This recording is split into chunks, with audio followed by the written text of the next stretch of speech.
Hi everyone, welcome back. If you are new, my name is Ali Babika. I'm a clinical teaching fellow vascular surgery in one of the hospitals here in London.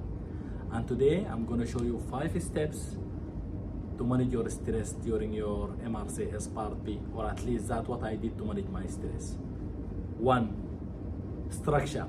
I learned the structure of the exam, how the exam will be conducted, how many stations that I will pass through, what is the step of the station, what expected from me exactly, and how can I pass. Learning the structure gave me an idea about how the exam will be conducted, which calmed my nerves a bit.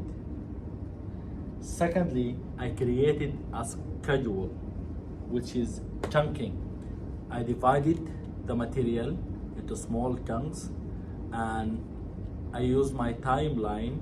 On that day I'm gonna study this, on this day I'm gonna study this. So a daily plan for the whole study period, which was around 3 to 4 months.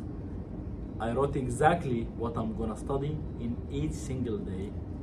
And this also relaxes me for whatever reason. Whenever I put what I'm thinking in a paper, it has a magic effect. Third, practice. I started practicing from the second month, which is not ideal. If you are preparing for MRCS Part B, prepare from day one, practice from day one, and start with the clinical skills before the knowledge. I used to practice with my wife, and this has a big role in my pass. And also practicing made me relax on the exam day because I'm aware what's gonna happen. And as I mentioned in previous videos, I practiced exactly the same way at the exam. So I will put a timer for 10 minutes. My wife will be the patient and the examiner. We will have a discussion 3 minutes after the examination or the history or the procedure. And it was exactly the same at the exam. Trick point, most of the students think they need to practice the skill part, but not the knowledge part. This is not correct. You need to practice the skills and the knowledge.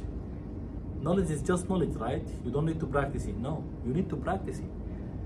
You need to know how to answer the question. You need to, especially if English is not your first language, you need to practice so you are fluent on the exam day. And also, it just feels different when you go to the exam without practicing the knowledge. You may find it way difficult, especially with the stress and anxiety of the exam. So practice the skills and the knowledge, both of them exam way. Fourth, it's not just about studying and practicing. My mental health and my physical health has a big role on how I feel, stressed or not. So I made sure that I exercise, I go to the gym regularly, I ate healthy food, I avoided sugary material and chocolate. I don't know why, but chocolates and highly sugar food usually make you anxious and stressed.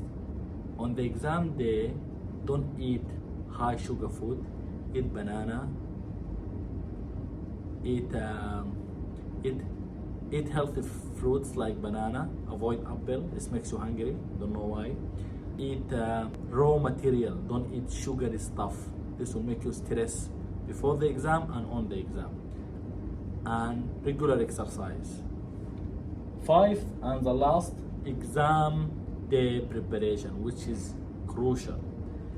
10 or 15 days before my exam, I made sure that my sleep schedule is optimized. I followed my circadian rhythm, a specific sleep day time and a specific wake up time. And I made sure I arrived to the exam location early. This is a very tiny point, but it does make a big difference. If you are stressed on your exam date because you are late, this will affect your score, and probably you may fail just because of this stupid reason. So make sure you arrive early. So I arrived like 40 minutes before the exam, which is cool. During the exam, I knew that I didn't need to pass every single station.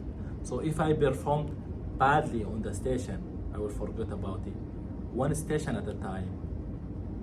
You don't need to pass every single station. You can fail one or two stations and pass the exam.